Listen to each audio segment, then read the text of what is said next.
Well, good morning and hello, and welcome to our final now Simply Tax Talks of 2021. We started back in October, kind of said we'd go and until we saw something or knew something, or as long as helpful. And it's been sort of an interesting road. And actually, we were chatting here before we went live about it's just who could have predicted maybe where we are here at the end of the year. Anything's possible. It's a very uncertain environment. Obviously, from the tax landscape, as we've talked about, and Tad and Yelena are going to give us the latest on some of the headlines that are swirling around here today, but also on the market and the investment side. And so I'm excited today to also have BKD Wealth Advisors Chief Investment Officer Jeff Lehman join us in our program. So get your questions ready as well on the market side, in addition to the tax side, and kind of the intersection of those two. So with that, we like I said, we've got a lot to kind of cover here because there is a few things that happened. Maybe that means we have less to cover in some aspects because of what happened. But we'll jump into our top tax topics for the day.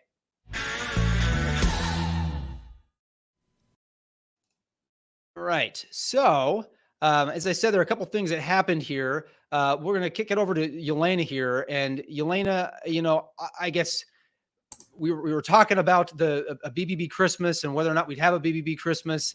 And, we I guess learned that we won't be having a BBB Christmas. It also won't be snowing here in Chicago for Christmas, for whatever that's worth. But what happened? And I guess, what does it mean for the BBB? So we've all been watching Senator Joe Manchin for the last few weeks because he's been kind of the holdout.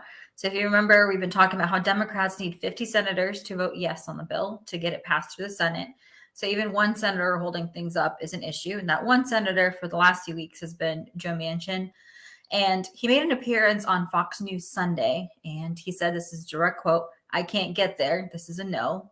And so the past few weeks, he's been kind of, wishy-washy. I'm up for negotiation. He didn't endorse it. He didn't say no directly either. But this is the first time where he directly said no. Like, if we voted before Christmas, I would vote no. And so the White House was not happy with this because they thought they were making progress and they were negotiating. Because last Tuesday, Manchin gave Biden a written outline of a BBB framework that he would vote for. And it included a top line number of 1.8, 1.75 trillion, and the provisions that he would support. So he mostly would prefer to see a bill that is more, he says, fair tax code. And then he really wants to focus more on prescription drugs and widening that provision, which, is, sounds simple enough. But then you have, like, on the other hand, Senator Sinema, who opposes any efforts to lower further prescription drug prices. And so if you win one and then you lose another one and you're kind of back to, square one. So the White House took a look at that outline and they thought some key priorities were missing, probably because Manchin's outline did not include the expansion and extension of the child tax credit, which, if you've been following the news, has been a big talking point for Democrats. And so they kind of, said, no, we can't work with this, but let's keep negotiating. And in response, Manchin said he's done playing games and he walked away. So kind of left everyone thinking, okay, well, then this is not getting passed before Christmas, because that's a pretty hard no coming from him after weeks of being willing to negotiate. Right. And not really landing on kind of, or saying where his stance was, I guess, on it. So with that in mind, okay, so it's not getting done by Christmas or this year. And I guess the Senate, they're not going to be back until January 3rd at this point in time. So what does it mean? Is the BBB dead? Well, the Democrats are not giving up. So the House is coming back January 10th. I think that's what I read. But they are saying that they're going to keep working on this. So the Senate Majority Leader Schumer said that he plans to hold a vote in early next year, probably on a revised BBA. And they'll keep voting until they get it done. Senate Finance Chairman Wyden said failure is not an option. And then House Speaker Pelosi also said that she hopes that we can pass something in the next year, as soon as possible, is her direct quote. But after the holidays, once they're back, they'll probably just go back to the drawing table, because they need to slim down the bill to get more of a lower price tag to please Manchin. So at this point, everyone's saying that maybe it'll be closer to 1 trillion, which is even lower than what Manchin's asking for. But they're really just trying to get Manchin's vote while also keeping the votes of everyone else that's already come to the table. And so Manchin kind of made a list of what he would like to see in the bill if he's going to vote. And it includes things like adding income limits and work requirements to the proposed extension of the expanded child tax credit. So, for example, he wants to include means testing. So those making over 200,000 aren't eligible for the child tax credit. He also wants an income cutoff for the tax credits for the purchase of electric vehicles. And in general, he'd rather just cut entire programs from the bill than shrink benefits to make the numbers work. So the Democrats have various expiration dates for some of the provisions just to, again, make those numbers go below the threshold. And Manchin would like to be more intentional and just cut programs out entirely and do things well, I guess, versus just doing a couple things here and there. Unfortunately, most of these changes have repeatedly been rejected by the progressives in the party. And so if you kind of please Manchin, you lose a lot of other votes, most of them in the House. And so it's going to be kind of a balancing act to see what they come up with. And that's why everyone's thinking this is going to be a lot smaller of a bill than what they started with, because you have a lot of people now to please just to get Manchin's vote without losing anyone else's votes. Yeah, no, the counting the votes has been the thing. I know he's been on the Simply Text podcast. Travis Lucas talks about, watching the votes, counting the votes. I mean, it seems like it's all about the votes here, and it's really just a delicate balancing act. So I do have one question, because, as we get into next year, we get into January, obviously then as a, being the tax guy that I am, start thinking about the next, the tax forms that need to get filed. And now there were a few things that would have had retroactive, or I guess in the House passed version have retroactive effective dates. So they would apply in 21, like the SALT cap change, which, as we also talked, would change, or was going to change, or had a placeholder anyway, or like the Section 1202, paring that back, or the excess business loss limitation. Any thoughts on, or are we hearing anything on what that might mean for retroactive effective dates? And if any of these things, if they did get something passed in early 22 rather, whether or not they would keep the 21 retroactive effective dates? Well, as of now, the retroactivity of all those provisions that you mentioned hasn't really been up for negotiation, mostly because they've had, just bigger things to talk about, and those kind of fell by the wayside. But now that you're looking into passing this in potentially 2022, this becomes more of an issue. Unfortunately, the only issue people have seen with the retroactivity is the child tax credit. So the IRS said, hey, you need to pass this bill before the end of the year if you want the January 15 payments to go out. And so that's what everyone is focused on and concerned about. And no one really was talking about all the other provisions like SALT and 1202 that also would be kind of retroactive once you go into January. So again, all of those are going to be back up on the table for negotiation, because they're going to try to pare down this bill as much as possible. And as they scale back the social spending provisions, they're going to go back to the tax provisions and see how much do we need to raise to pay for the smaller bill.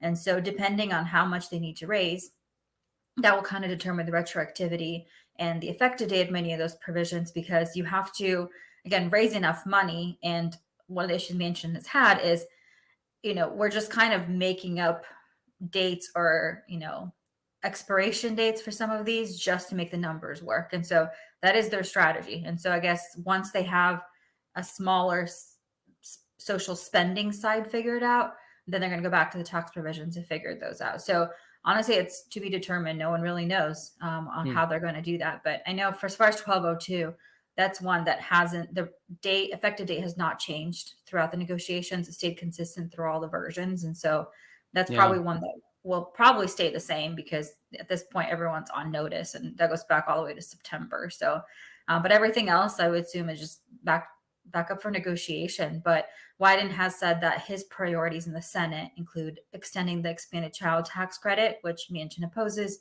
addressing climate change, and lowering the cost of healthcare and prescription drugs. So if they want to push those priorities through the Senate, they have to figure that first out, the cost of that, before any of the tax provisions even go up for negotiation. So I guess we'll see. We don't know at this point. There you go. Guess gotta keep the conversation going, keep the talks going. But I guess before we get to our next segment here, again, we've got a poll going, and get your questions in. Again, part of our goal here is to hear your feedback. So yeah, feel free to ask a question. Make sure you respond to the polls. Let us know how we can help you at home, right? Because again, I think that's the biggest challenge here is just navigating all of this. So to help with that, let's get on over to Tad's takes for his take on all of this.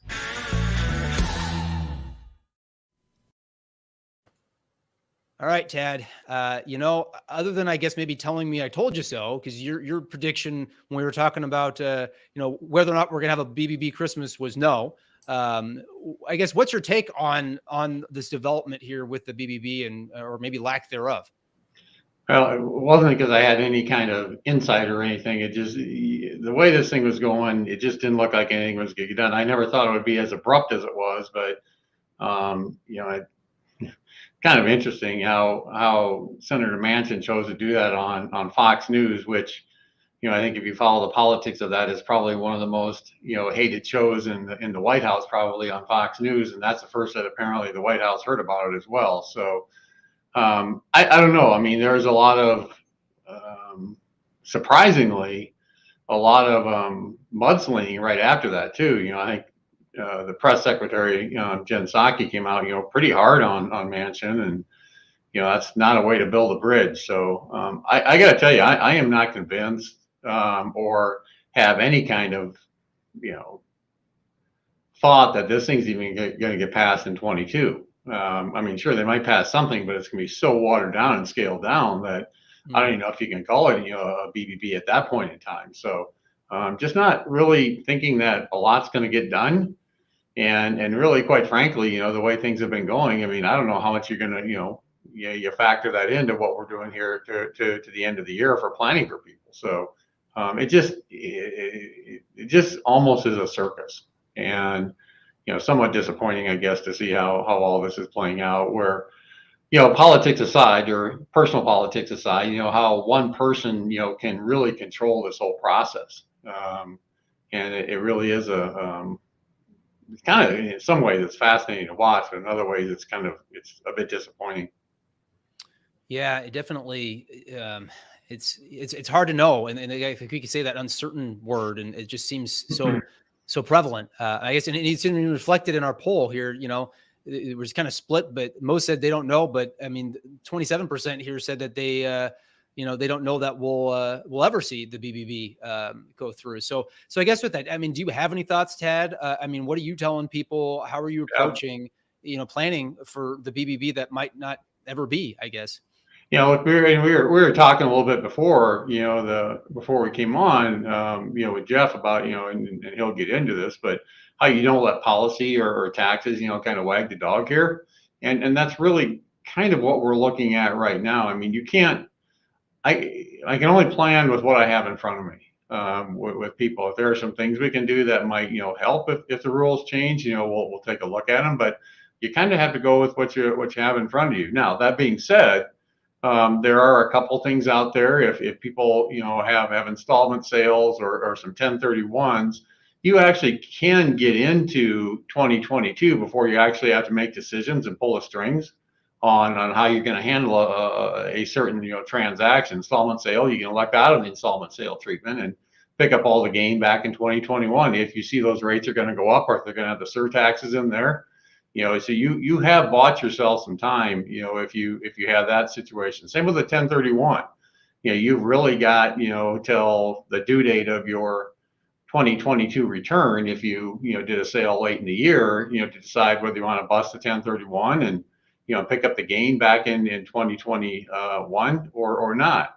And another thing, if you've got an installment sale out there from a prior sale, prior to 2021, you can actually take some steps to we generally try to avoid this, but to try to bust the installment sale. You disqualify the installment sale and are required to pick up all the gains. So there are some things that you can do later in 2022 if you extend your return, and the rules become a lot more clear, or if they become more clear in 2022 about where we're going to be. But at this point, planning wise, I'm just going with what we have in front of us.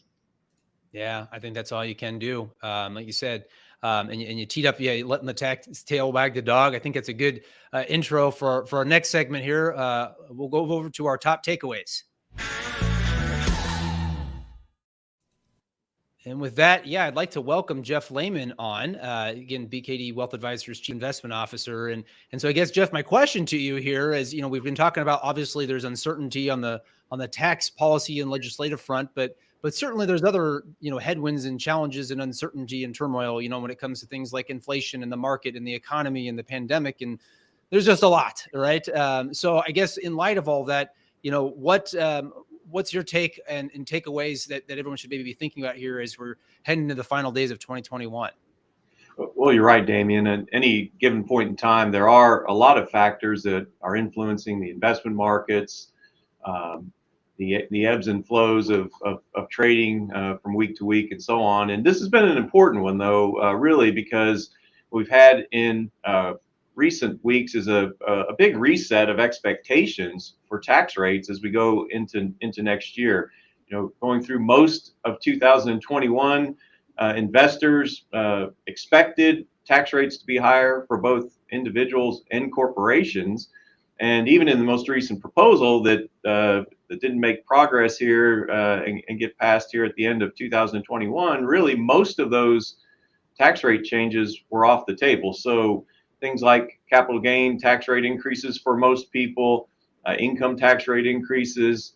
Another key element there is corporate tax rate increases. Those are all off the table. So what that does in terms of a positive impact for investors and for the markets is that for individuals, lower tax rates mean, all other things being equal, a higher after-tax return, all other things being equal. So that's a positive from an investment standpoint.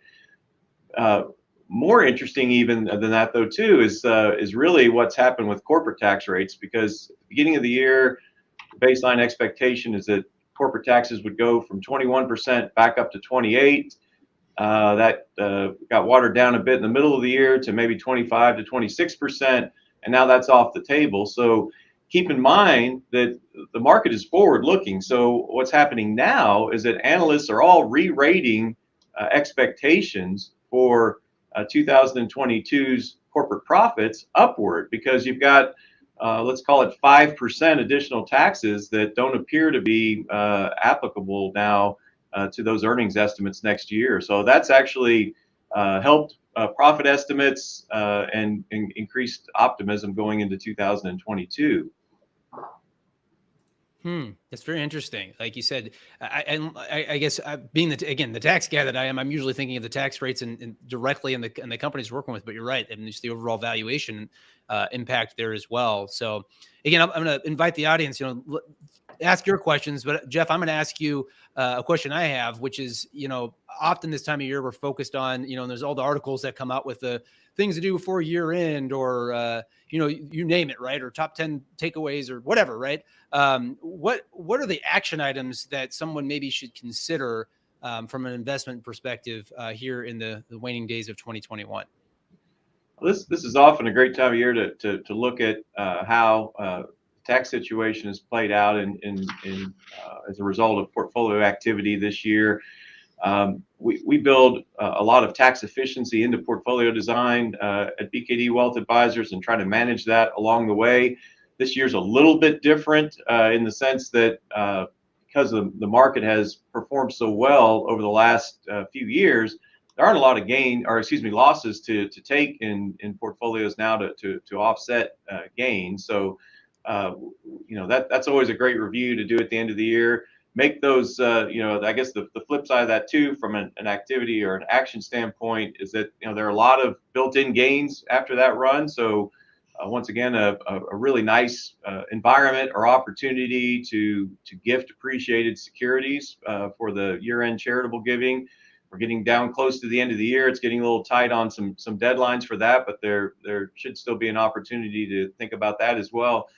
And then one, I think, really important thing for investors to consider as we roll into 2022 is that we've had an extended period here of above average returns. And that seems a little odd to say, given the pandemic environment that we've been operating in now for almost 2 years. But I think you really have to, now's the time to sort of reset expectations for returns as we move forward. And there are a few reasons for that. One other aspect of this failure of the BBB to pass is that now, once again, growth expectations are coming down some for next year, because that additional stimulus money is unlikely to roll into the economy, and that's been a pretty big force driving above average economic growth for the last year. So we're going to have a slowing of growth, and that would happen anyway with year-over-year comparisons. We've got interest rates. The starting level of interest rates are at very low levels, so the bond component of portfolios is likely to contribute less than it has in recent years as well. And then finally, equity valuations or stock market valuations are pretty full. Now, this re-rating of corporate profit expectations upward will help with that, but I don't think we can expect the 15 to 20% return stream that we've gotten out of the stock portfolios here over the last 3 to 5 years going forward. So that's from most investors that have stayed invested through all this time frame, that have some stock market exposure in their portfolio, are a bit ahead of the game at this point. But I think it's time to set some more moderate expectations for return streams going forward. Good talking point there, and thing to be thinking about here, because you're right. It's been an interesting ride. And I guess speaking of that, and you kind of mentioned in passing there kind of interest rates, but one of our watchers here had a question or a comment, I guess, and we get your take on it around the possibility of interest rate changes on the Fed side and net interest margin compression. As being something that he's closely watching as a CFO of a community bank. So I don't know, any thoughts on that or observations you can speak to? Absolutely, Damien. It's a fantastic question. This has been a bit of a moving target as well over the last few months. Really in late summer, the Federal Reserve was indicating they weren't going to do much with interest rates in 2022. I think a couple of things have happened. Economic growth has hung in there pretty well, but then more importantly, inflation has been more persistent. As you know, they dropped the word transitory from their characterization of inflation recently. And now the current expressed indication from the Fed is they're going to raise rates 3 times in 2022, a quarter of a point each time. And likely at least a couple of more times in 2023. So that looks to be the path that we're on. I will say the failure of this BBB to pass, once again, and removing that potential additional stimulus, that does a couple of things. Number one, it should help inflation moderate as we get into 2022. Just once again, this supply-demand imbalance, because of all the liquidity that was pushed into the market, is one of the things that has pushed inflation up. Without that additional stimulus, or $2 trillion of it anyway, that may allow inflation to moderate at a bit of a faster pace in the new year. This could, and I mentioned earlier, it could also cause economic growth to come in a little slower than expected. We think we're still going to have decent growth in the economy, but at the margin, it will be a bit slower. There's some thought that this could, as we enter 2022, change the Fed's plans as far as raising rates. Time will tell. We'll have to see how this all plays out. But so for now, they're saying 3 rate increases, a quarter of a point apiece next year. But we think that could change as we get into the year. Yeah, very interesting. So no, thank you for that input. And I guess maybe just one last question here. And again, we'll get some follow up as well. But the pandemic is obviously something that we still live with, and the headlines again are surfacing and whatnot. Any thoughts on kind of the role of the pandemic? Obviously, the ongoing effect that it's had, but maybe on that forward looking as we head into next year. Absolutely. I mean, it's a big extraneous risk to markets, and the bad news about this variant is it is spreading like wildfire. I mean, it's causing case counts to go up at the fastest pace since the pandemic began in certain areas of the country, and likely that's coming to a location near you if you don't have Omicron variant in your neighborhood yet, because it's just spreading that fast. That's the bad news. The good news is that the health effects appear to be less severe, and more importantly, we've come a long way in learning how to deal with this since March of 2020, and also developing treatments for the virus now as well. So, the the characterization as it pertains to the economy and markets, it's not so much the virus itself that causes the damage, it's the response to it. And even with the pretty vicious Delta variant that came through the country in late summer and early fall, it still exists in a lot of places and is spreading. We've figured out how to deal with this without completely locking down the economy, and that's key. That's key to all of this, and so we'll have to see how that progresses. You're right, Damien. I mean, could it reach a point where those complete lockdowns begin? It could. We don't think that's the baseline scenario, but importantly, even if that doesn't happen, just the presence of that threat could cause people to rein in, could cause them to reduce the time they spend in restaurants and shops and theaters and so on. So it could still have a dampening effect on economic growth as we roll into the first quarter of 22. Yeah, well, it's definitely something our audience here, those at home are watching closely. Look at the poll results here. The biggest factor, it sounds like people are watching, is around the pandemic. So, and I guess the impact that it's had on financial planning. So, very, very interesting. So we'll have to kind of see where all this goes, and appreciate all your insights. So what I'd like to do here is maybe before we wrap up, let's we're going to shift our question that we've been asking, which has been, are we going to see significant tax change enacted before the end of the year? And I know we were kind of doing some polling with the audience here, but I'm going to take a poll of each of you, and we'll go around the horn here. So is it getting passed in January? So maybe Tad, we'll start with you. What's if you had to, you had to place a bet now, January, yes or no? No. Okay, so you're out of no. Yelena, where are you? I'll give you a maybe if you want an out with it not having to be a yes or no. I feel like a maybe is what I'm going to go with, because I think with the negotiations, it could go into February, but then you have like the child tax credit, which the IRS wants to send out on January 15th, which is a huge talking point for Democrats as they go into the midterms. And I think that's something they maybe want to be able to advertise. And so that date maybe could push them a little bit more. But at the same time, if Manchin is against a child tax credit without certain strings attached, then that slows it down even more. So I guess we'll see. Certainly. Yeah. Well, yeah. Interesting to see as we kind of the recurring theme that we keep coming here. Sorry. So you're a maybe, Tad's a no. Jeff, where are you on this? What if you were just from your personal viewpoint going to make a guess, yes or no in January? It's hard to bet against Tad, with his track record. So, but having said that, I think we'll get a watered down version of this, because I think the Democratic Party is looking for a victory here. And, now it seems to me that there's still a lot of negotiation to be done, because I think as we've talked to meet Senator Manchin's requirements, it's going to take a fair amount of compromise. So I don't know this happens in January, though. Okay. Yeah, it's tough question. And then again, it seems like there's a whole nother month ahead, but then quickly those days kind of start to drop off the calendar as other things come into the conversation. So, all right. Well, thank you to all of you. I know it's been just kind of an interesting year, to say the least, followed by another interesting year, right? But we're going to kind of keep at it. We'd really like, those at home that are watching here, give us the feedback. Shoot us an email at simplytax@bkd.com. We're going to take the rest of the year off here on our Simply Tax Talks. We'll be back in 22. But again, want your feedback. What works? What would be helpful? Are there certain questions we can help answer? Format, you name it, from even down to the tie, if you like the tie, I don't know.